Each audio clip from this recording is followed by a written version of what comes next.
There comes a time in everyone's life when nothing seems to work. Dreams fade, confidence cracks, and even breathing feels like a burden. Ali was in that moment. He had lost his job, his purpose, and almost his will to keep going. The world around him felt gray, a constant hum of city noise that only amplified his own sense of failure. Looking up at the cloudy sky, he whispered to himself, "Maybe I'm just not meant for success. Maybe this is all I'll ever be." He felt utterly alone, adrift in a sea of disappointment. But sometimes, just when we've given up looking, the answers to our deepest questions come from the most unexpected people, in the most unexpected places. It's in these moments of surrender that life often sends us a sign, a guide, a quiet miracle disguised as an ordinary encounter. As the afternoon sun began its slow descent, painting the sky in hues of orange and gold, Ali noticed an old man up ahead. He was struggling, pushing a rusted bicycle with a determined, almost rhythmic effort. The chain dangled uselessly. One wheel was bent at an awkward angle, and the whole frame looked like it had seen better decades. Yet, despite the obvious struggle, the old man wore a gentle, serene smile. Ali, lost in his own frustrations, caught up to him. "Sir," he said, his voice flat, "your bike looks finished. Why don't you just throw it away? It's not worth the effort." The old man stopped and chuckled, a warm, soft sound that seemed to cut through the dust in the air. "Throw it away? No, my son. It may be broken, but it's still mine.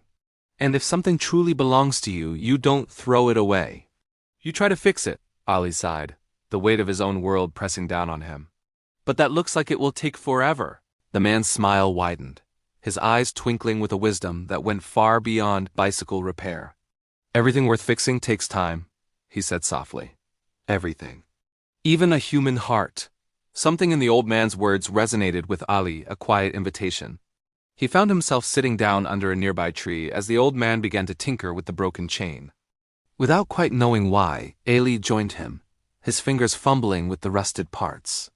As they worked in comfortable silence for a while, Ali finally broke it. "Don't you get tired of this? Of doing the same thing, day in and day out?" The old man paused, wiping grease from his hands onto a rag. He looked at Ali, his gaze steady and calm. "I'm old, yes, my body gets tired. But every day I make it a point to repair something. Maybe it's a tire, maybe it's a loose chain. Or maybe," he added with a knowing look, "it's just my own attitude." For the first time in weeks, a genuine laugh escaped Ali's lips. It felt foreign, but good. He learned the man's story, a former teacher who had lost his family and his home in a tragedy years ago, yet had somehow never lost his sense of gratitude. As the sun finally dipped below the horizon, they said their goodbyes. Walking home, Ali noticed something had shifted. The weight on his shoulders felt a little lighter. That one evening turned into a routine. Every day as the sun began to set, Ali would find his way back to the old man and his seemingly endless supply of broken bicycles. They would sit together, repairing rusty frames and talking about everything and nothing. They shared stories of failure, of hopes dashed, and of the small, resilient sparks that refused to be extinguished. One evening, the old man held up a broken chain link for Ali to see. "Do you see this, Ali?" he asked. "When one link in the chain breaks, the whole bicycle stops turning. The wheels can't move forward. It's the same with life. Life stops when our patience breaks. Remember to keep your chain and your patience strong and intact." Those simple words struck a chord deep within Ali. He started applying that lesson everywhere. He began helping others in his neighborhood with small tasks, smiling at strangers again, and slowly, piece by piece, started to believe in himself again. The old man wasn't just teaching him how to fix bikes. He was teaching him how to rebuild a life. Then came an evening when the sky wept. A heavy rain poured down, turning the dusty road into a muddy stream. Ali ran, his clothes soaked through, eager for the familiar comfort of his friend's company. He reached their usual spot under the tree, his heart pounding, but the bench was empty. The old man was gone. All that remained was the very first bicycle they had worked on together, now standing perfectly repaired, its frame gleaming under the rain. Tied to the handlebars was a small, plastic-wrapped note. Ali's hands trembled as he untied it. The note read, "Dear Ali, life is just like this bicycle. It may rust, it may break, but if you care enough, it will run again. Never stop fixing what's broken, especially yourself." Tears welled up in Ali's eyes, mingling with the raindrops on his face. In that moment, he understood. The old man hadn't just been mending bicycles. He had been mending souls. He had been mending his. Years went by. The memory of the old man and his quiet wisdom became the foundation of Ali's new life. He saved up enough money to open a tiny workshop, a humble place filled with the smell of oil and the sound of tools. Above the door, he hung a simple wooden sign, "Old Man's Hope."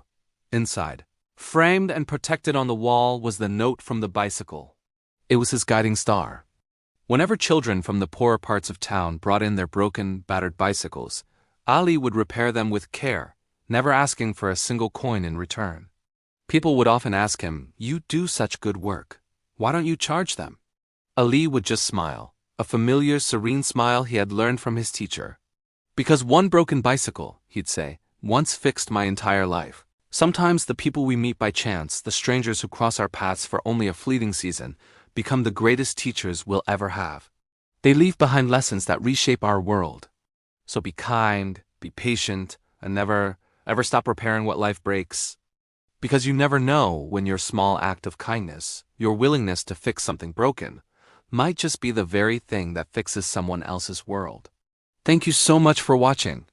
If this story touched your heart, please like, share, and subscribe to our channel for more tales that inspire and uplift. We'll see you in the next video.